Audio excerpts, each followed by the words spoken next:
All right. Eyeball time. All right. I have my trusty razor, and I'm gonna try to do a slightly better job than I did last time in cutting this open. Many of you did not see that last weekend. But I have to worry about making too big of a mess on this one. These vacuum seals are a pain in the butt, though. I have to tell you. Make sure I'm not cutting the eye yet. Still in its Carolina's perfect solution. Still in Carolina's perfect solution. Ooh, I did make it a little bit. Oh well. All right. They don't make these things easy to get into. I'll tell you what.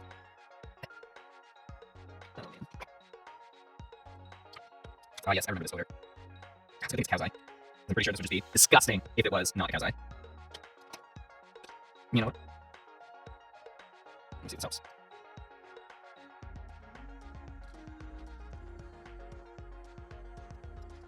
There we go. What's it smell like? It smells clean.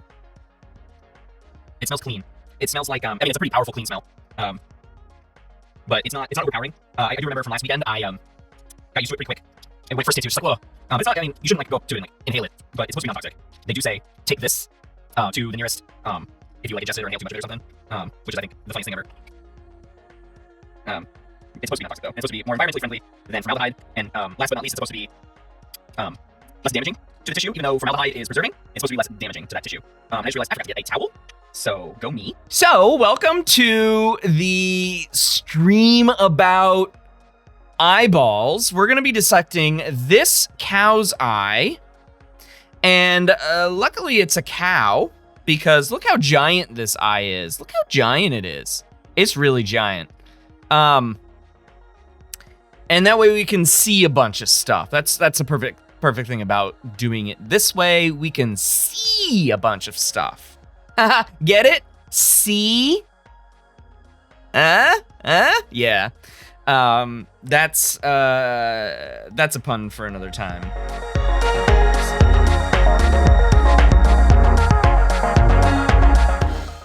Now, I don't get to talk about eyeballs all that much. I usually, generally only speaking, talk about eyeballs in my sensation and perception course. But in any case, let's get right into it. All right. So some structure. So we'll talk about what we can see on the outside first. We're going to talk about what we can see on the outside first. So a lot of things that you can see on the outside here. A lot of this, this, and this, and this, and all of this. All of this extra stuff is the muscle tissue that controls the eye. So we have four-ish, five, one on top, one on bottom, four. We have four major muscles, ocular motor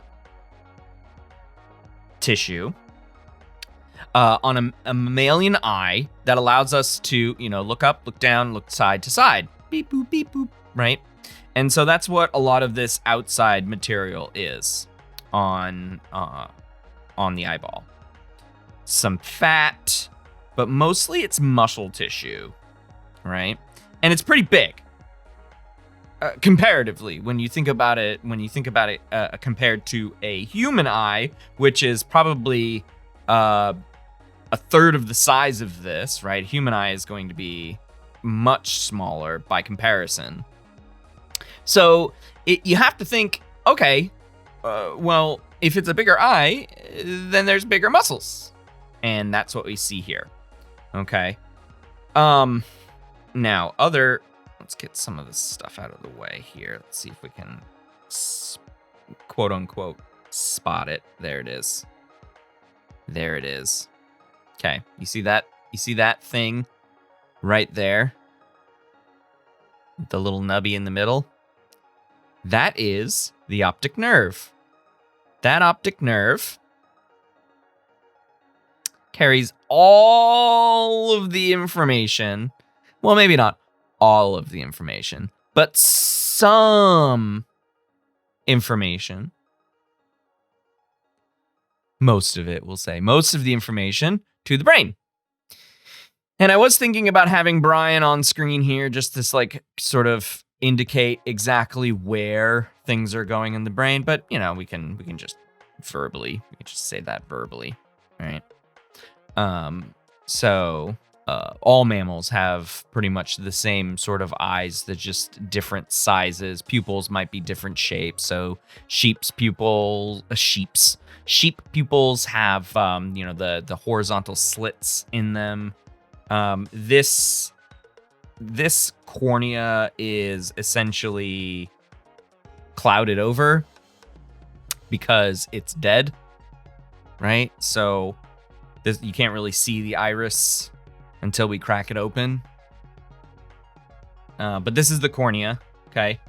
And where there's not muscle tissue, that part of the eye is called the sclera. Sclera, S-C-L-E-R-A. I did not the extra R captions. So we have the optic nerve, and if we put the eye, I think, I believe this is top. I believe this is the top, and this is the bottom. I'm pretty sure that's correct. I could be wrong. Okay.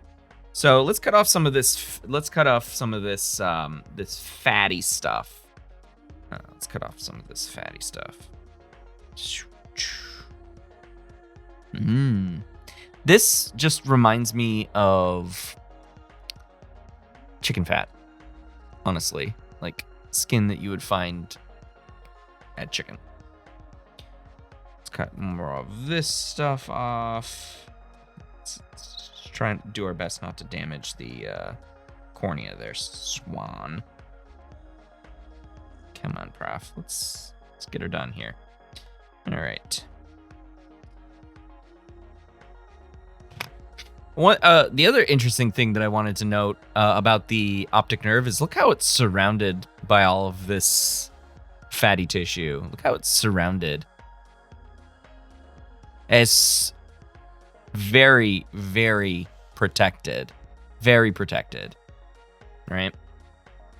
It you gotta protect that nerve because it's basically the lifeblood of most mammals. Okay. What else do I want to point out? Oh, it did say keep trimming away at the excess stuff around the sclera, so that's what we'll do. I apparently picked a very dull razor blade. Oh god. This is why you really need a scalpel, but I'm essentially sawing it right now. There we go. That's a chunky piece right there. What is that? See, this is one of the things that I'm not actually sure of. This might actually be a big chunk of muscle right here. Yeah, I'm not entirely sure, guys. That's pretty cool. Probably is muscle, to be perfectly honest. Just rip it away. Rip it away. I should make my own music now because I don't have headphones on. Got new headphones. Get a new GoPro. For webcamming, I'm done with that. Done with the constant changing of the light. So, no, yeah. Alright. Muscle tissue looks sort of like fat tissue. Yeah. So, it's housed, so the muscle is housed in this, like, very, I want to say very cartilagey kind of material. But it could just be, this could just be one big of the, is that typical? Yeah, this surround is very typical. You will see it more on larger animals because they have more space for it. But yeah, your eyeball has this kind of layer protecting the optic nerve. Yeah, it's not big though. Not big. All right.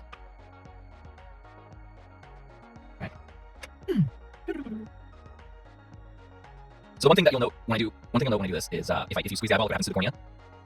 It's so gross. Oh boy. Yum, tum. I'll tell you what. All right, let's crack this baby open. We get a cross section of the eye by making an incision.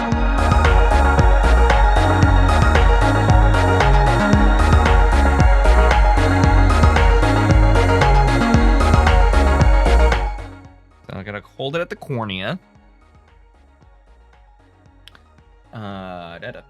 Begin a cross section by making an incision slightly behind the middle of the eyeball through the sclera. Do not cut deep into the eyeball or squeeze it too tightly so as to not damage the interior structures. Well, here we go, y'all.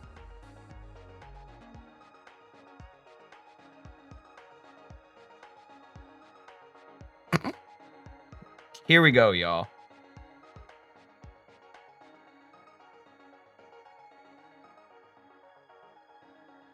I'm just waiting for the vitreous humor to like pour out. There it is. There it is. Oh, squirted.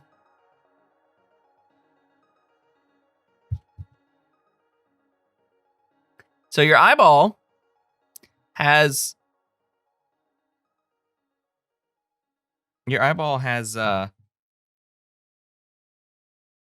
liquid in it. It's got some viscosity. It's quite a bit of water. It's quite a bit of water, but it's mostly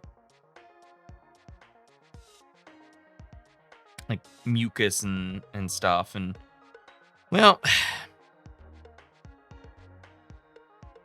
it's the medium by which our eye holds its shape, as well as bringing nutrients to the retina inside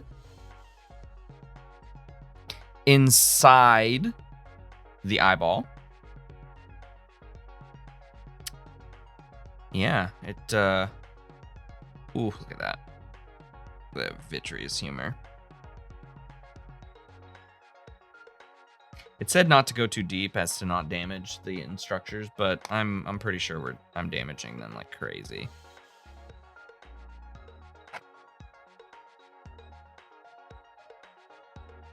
Ooh boy.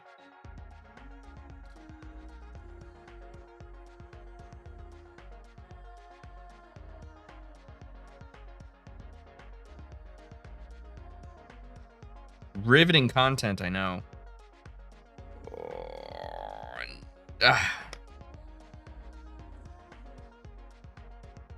Oh, huh. That's gross. It was.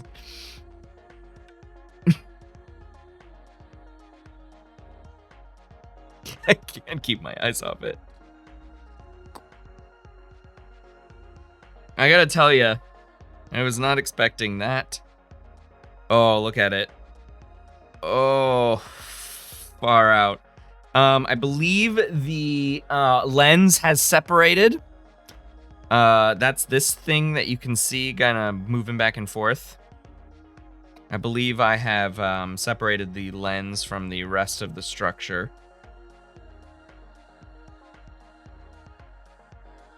Definitely need a new scalpel. Cheapers.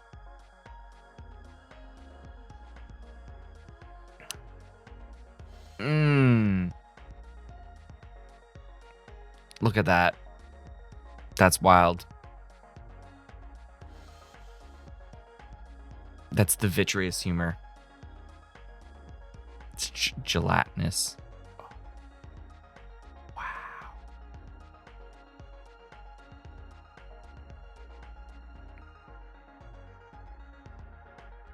Okay. I'm gonna go get another razor. This view is intense. Yes. All right, fresh razor blade. Let's see what we can do with this bad boy. Oh my gosh, so much better. Yeah, it was dull.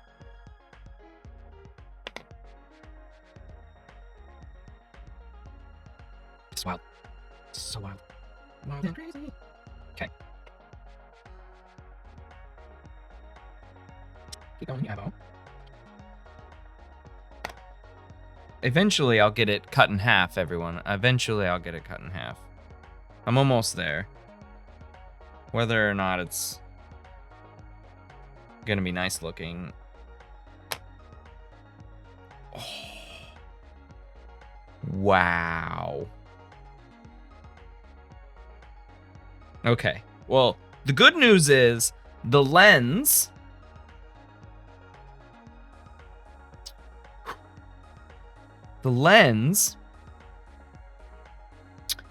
and I want to say the hyaloid, I don't know, hyaloid fossa? No, that's not it. Okay, so I misspoke a bit ago. The ooze that was coming out of the cornea is actually the aqueous humor, which is mostly water. This gooey stuff that you see right here, that's the vitreous humor. And so that is what is more or less super gooey. And all of this, got it open, everyone. Look at how much of the actual structure is eyeball. So this is awesome. I'm gonna see if I can tilt this in such a way that it catches the light, but then also, okay, come on, zoom in, focus. Ooh. It's really cool, but it see, it's not gonna drip out. It's not dripping onto my palm, and that's wild. Probably also has water in it.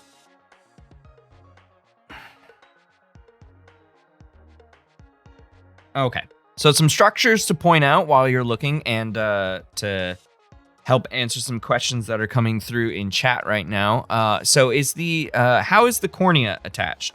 Cornea is attached to the sclera. It basically comes right up to it, if you can see. So the cornea is attached right to the sclera, the whites of your eyes, so to speak. It's almost seamless. It just becomes a translucent material, obviously, because the cornea needs to allow light to come in, right? And not anything else. So it's comprised of a similar tissue to the sclera, and so it becomes seamless, but then it's the part of the eye that is translucent. Now, it's going to be a little bit more difficult to tell here if I can get this to focus right. It's the other reason why I don't want to use my phone as a camera. So if I were to get the vitreous humor out of here, right here, I'm putting this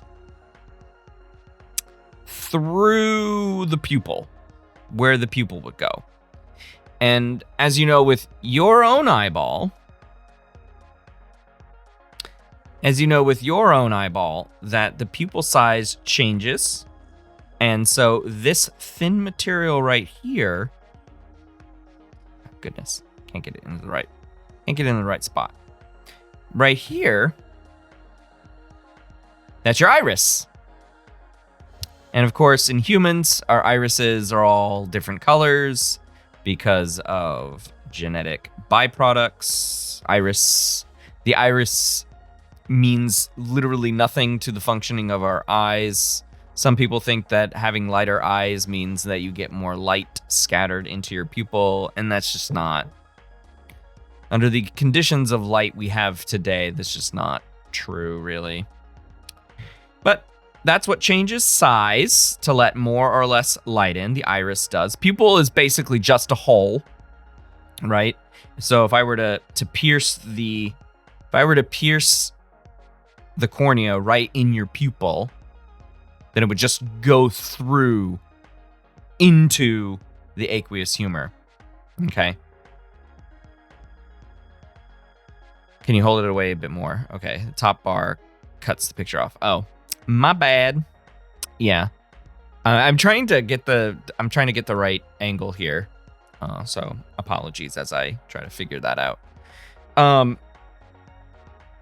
So I just pierce the aqueous humor. What happens if I do that? No, nothing comes out. That is so cool. Okay, well, I can move the aqueous humor just a little bit and point out a couple of structures here.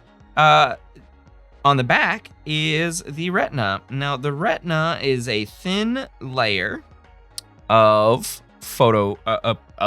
it's a single layer of photoreceptors, and then on top of that is multiple layers of other cells that work in here. horizontal cells, the amacrine cells, ganglion. I got there in ganglion cells. Okay. So all of that, and blood vessels, of course. You have blood vessels in your retina. So when your optometrist is shining light through the pupil, it actually will illuminate the retina, and a lot of what will get illuminated in the retina are your blood vessels, just because of how blood and skin and all of those tissues in here reflect light.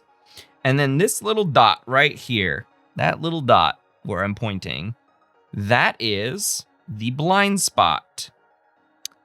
And that is because that's where all of these cells... Ooh, I can take off the layer. Ooh, that's cool. What layer is that? That must be the retina, actually. Yeah.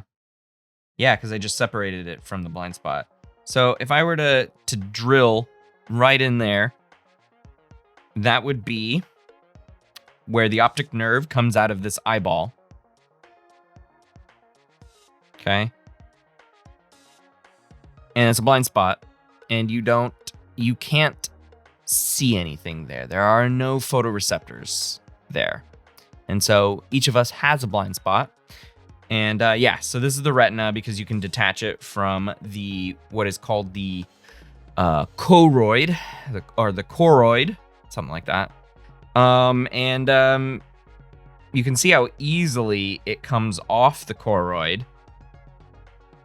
Easily it comes off. I'm trying to get the vitreous humor out of here. The retina coming off. Oh, we can clean out the eye just by taking this off. Yep, there goes the retina. Bye.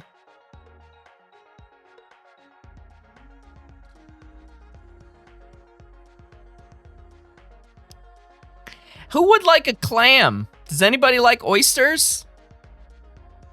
Because that's what this reminds me of. Oysters. That's what it looked like. It's oysters.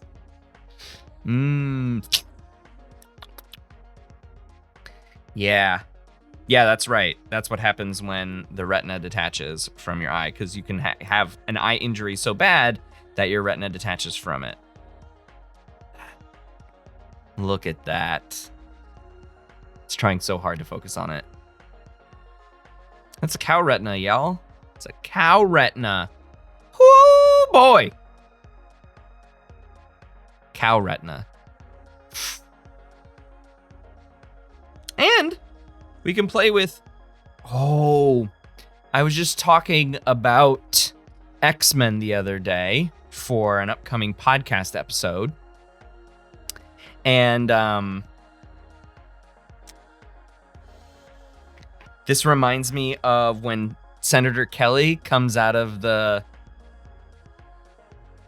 water and he's like dropping stuff of himself. That's what it is. And I would love to look under a microscope too. I would love to look at this under a microscope. I really would. That would be so amazing. I don't have one, unfortunately, because that's not the kind of scientist I am. Looks like a piece of jellyfish. For real, it does, doesn't it? This cool effect in here, though. Look at that cool... That's why I immediately thought this looked like a clam. That's not an effect of the lighting, y'all. That's the color that is... I guess because it's being exposed to air, maybe? Get more of the aqueous humor out of there. But yeah. Oh, that is ridiculous. Ridiculously cool. Oh my goodness. What if it's getting bleached because of light? Hold on. No. That's wild. That's so cool. It's like changing colors. Cool effect. Cool, very cool effect. Yeah, so that's the inside of a cow's eye. I find this to be really cool, but also very deeply disturbing. Deeply. Yeah, I was thinking whether or not these are the rods and cones. Oh, they could be, because there's another layer right here. Did I miss something down? I thought it was the retina. but perhaps it is the rods and cones, and they are getting bleached to light. Let's see if I can bleach it a little bit more. Can't get it to go, but we can take this layer off and get it out of the eyeball. Then we're talking. Yeah, I don't know if this. I think this may be the choroid attached to the sclera, because this is still the sclera. This is still the sclera, so I think this is the choroid. Let's see what it says about a thin, dark sheet of tissue between the retina and the sclera. Yeah, so this is the choroid. I can take it off. Get it out of here. Get out of here.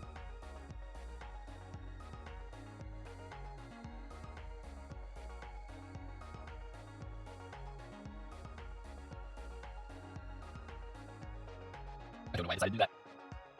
I don't recommend doing that. I don't recommend doing that. That's where dreams gonna die. Don't remove the choroid. That's where dreams die. Oh. Deep breaths. Woo! All right. Other side of the eyeball. Other side of the eyeball. Okay.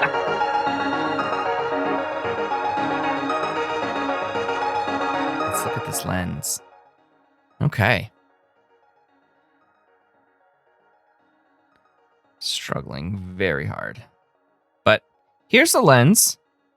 It looks like I had it attached to the one side and cut it from the other. So here it is sitting in this aqueous solution. It's basically a puff bag, which you don't really get. You don't really get when you look at a picture. So this is actually going to be useful when I talk about eyes next semester. When I talk about vision. Oh, I cut into it a little bit. Let's peel back a layer here. Peel back a layer. Mm-hmm. Mm-hmm. This is very, very cool because I was not expecting it. I was literally expecting maybe not a piece of glass. Maybe not a piece of glass, but like maybe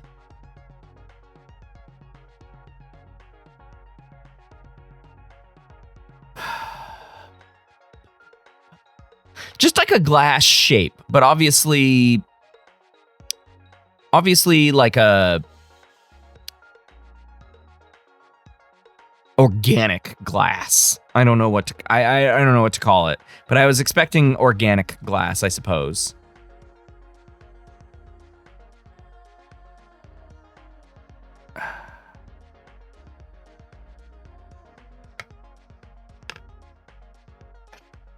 And so it's hard to tell. Try to see if I can get it cut out of there. There we go. Come on. Out you get. It is. It's hard. Oh, wow. Wow. It feels like glass. I'm not entirely sure what it's made of, but it's hard.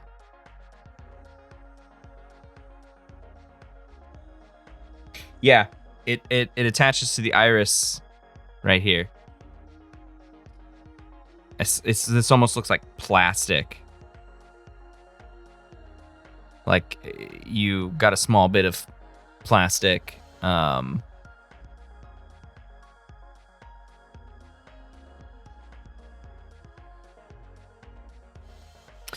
That's wild. That's wild. But yeah, it's completely smooth on this side.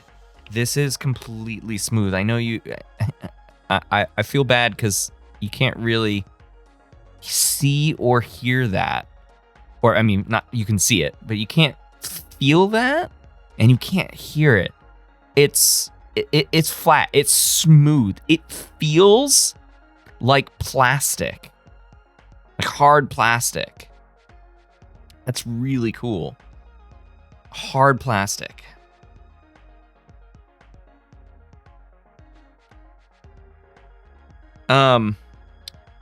Now the front does seem to have a little bit more give to it.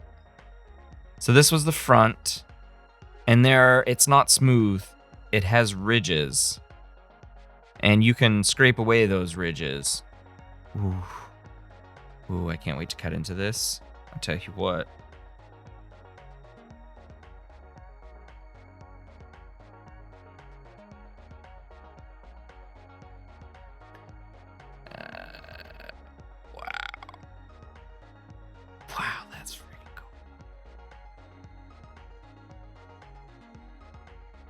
it lets light pass through it still.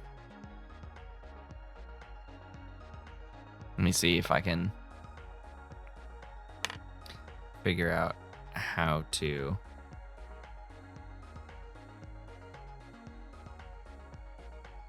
Find out which lens it is. Nah. It's not doing it. Bummer. But yeah, that's so cool.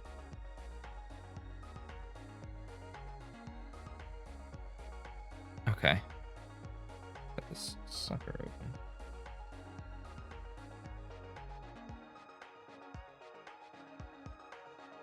It's hard. It's really hard. The lens is made of transparent proteins called crystallins. The average concentration of lens proteins is about twice that of other intracellular proteins. Has a capsule around it made of collagen. Well, yeah, that's as deep as I got.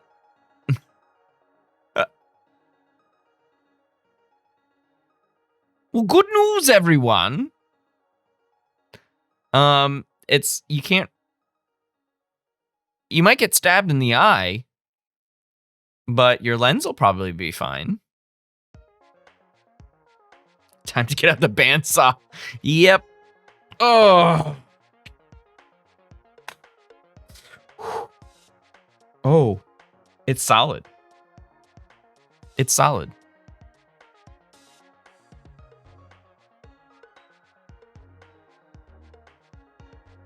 Those crystallins in there. I've made a little bit of a, trying to get the razor in there. I've made a little bit of a, I'm gonna save this. I am saving this. This is really friggin' cool. I am saving this. For damn sure saving that. That is the lens of a mammalian eye. Solid piece of organic material. A solid piece of organic material. Oh my god. This is so much cooler than anything I've ever seen in the brain. I'll tell you what. So much cooler than anything I've ever seen in the brain. And that's coming from a brain scientist. There's a little bit of give on the outside, so that's probably the collagen. And then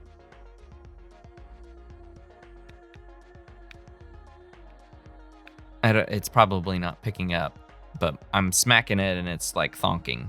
Thonk, thonk, thonk, thonk, thonk. Okay, so I'm saving this.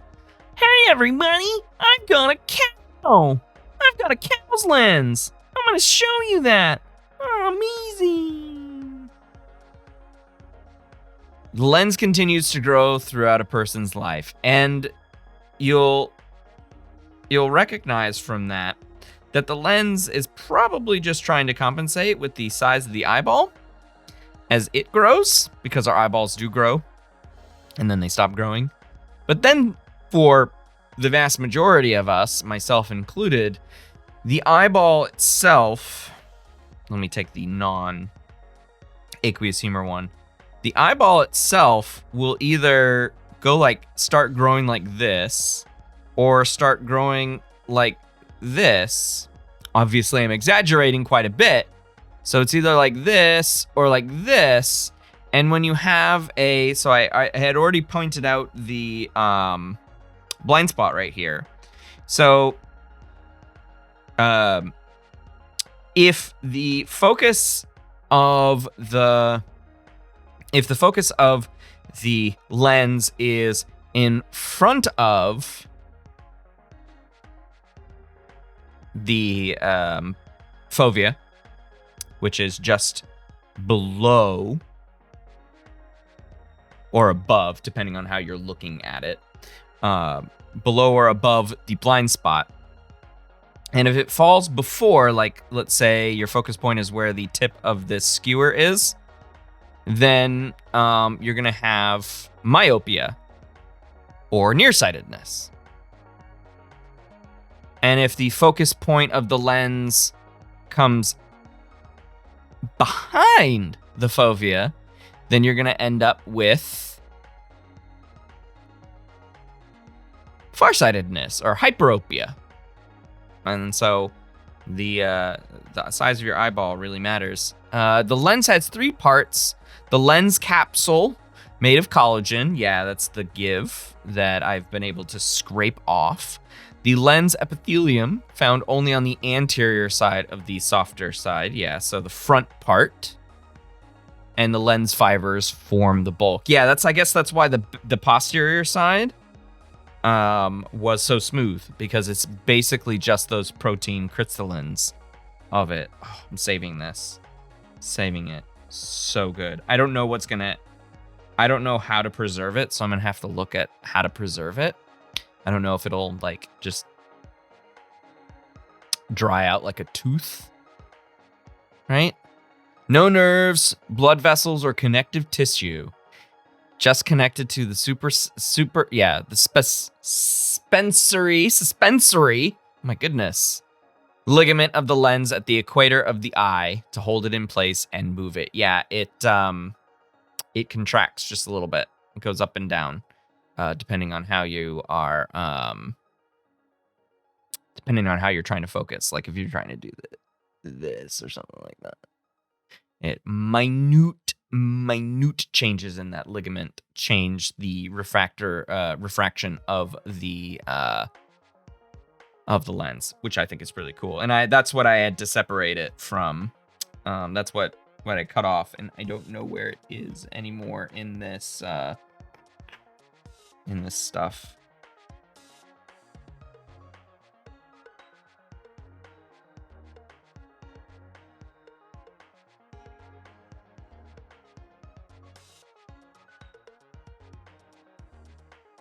Okay. All right. There's the, oh,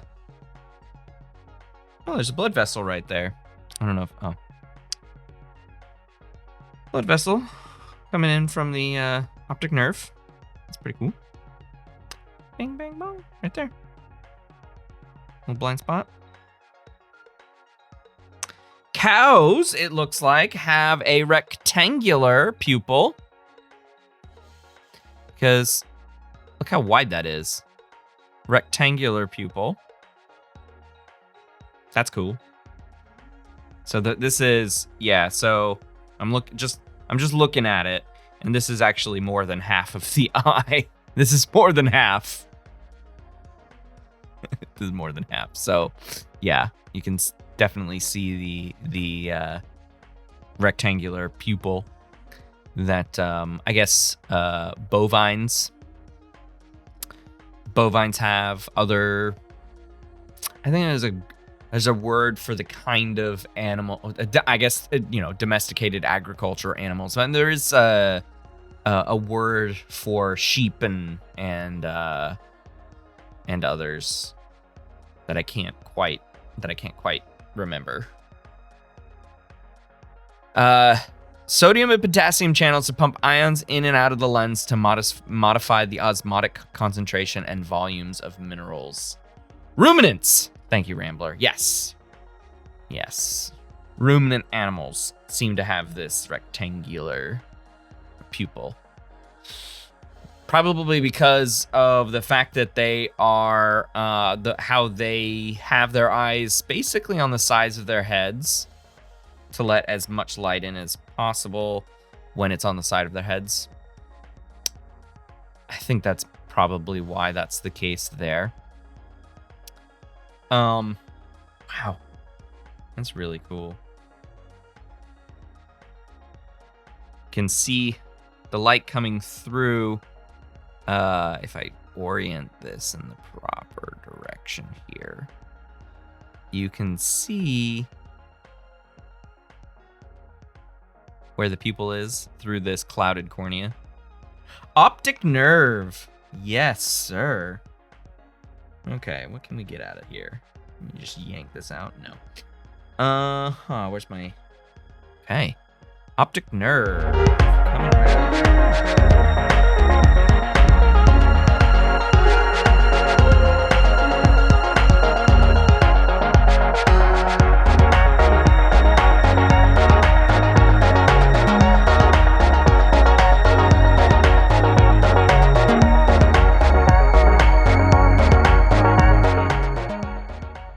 Here we go. There it is. It's nothing to write home about, really. What it is a thick bundle of ganglion axons. So the interesting thing is about the optic nerve is that it is a bunch of ganglion axons, the soma of these ganglion cells. The soma of these ganglion cells are actually in the retina, and their axons go all the way to the back of your head, wrapped in myelin. Yep. All the way to the back of your head, those ganglion axons. Isn't that wild? I mean, they're not the longest axons in your body. Those are done by your body nerve. The axons in your body nerves are quite a bit longer. But that is kind of cool that you're moving your eyes and your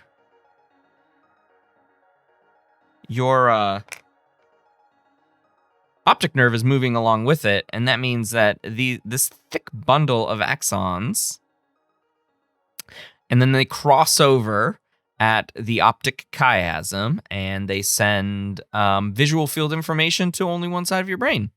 So one visual field goes to one side of your brain, and the other visual field goes to the other side of the brain.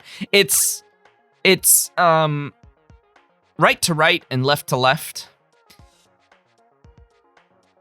Right visual field to the right side of your brain, and the left visual field to the left side of your brain, like I said last week when we looked at it. But if I were to just stab it, and it's essentially what I'm doing is just separating thick fibers. Like this is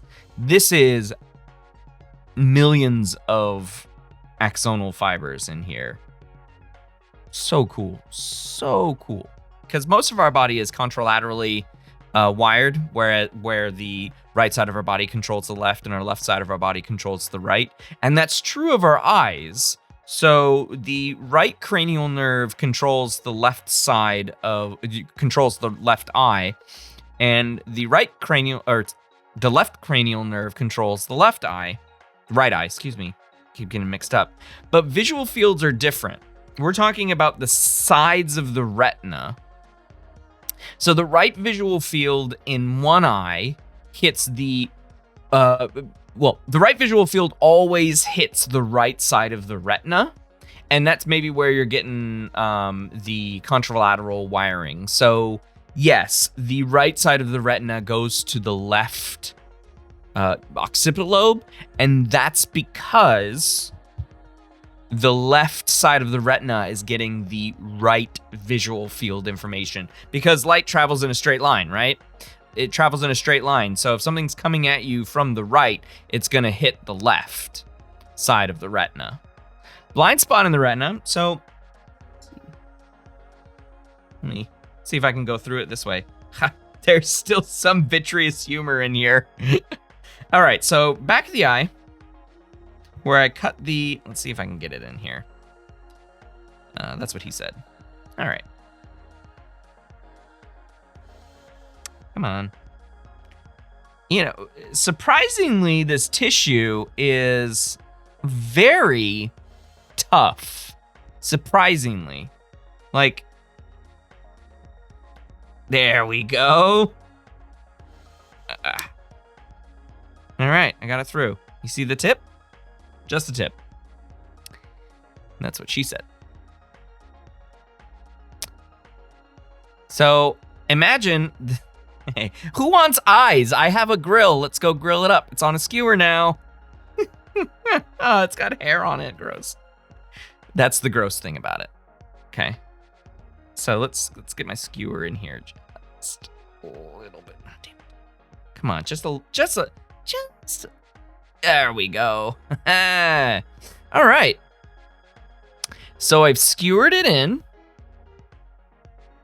Oh, there's more hair on it.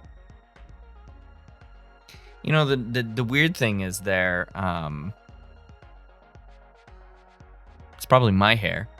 All right, so here we have the eye on a skewer, and that skewer is going to represent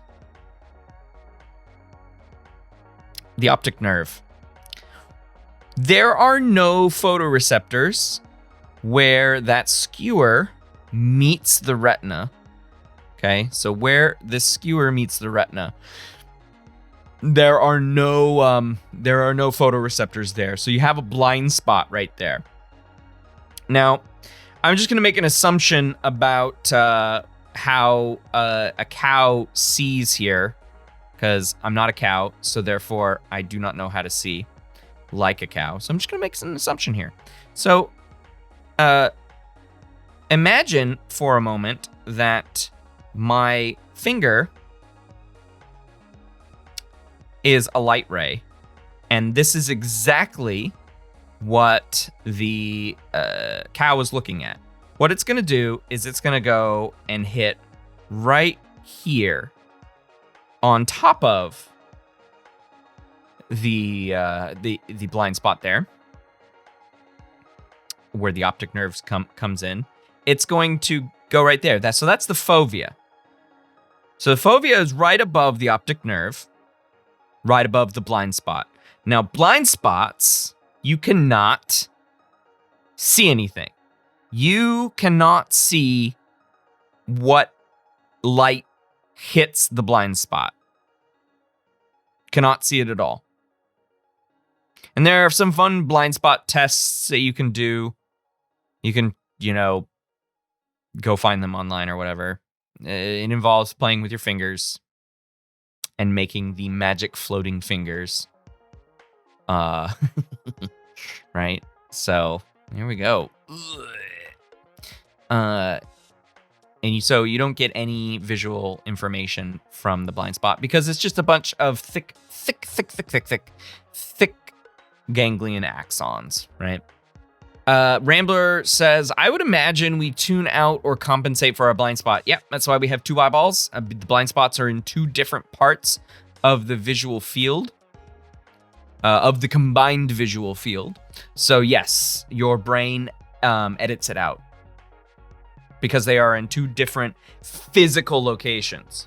Okay, so if these are my two blind spots for my two eyeballs.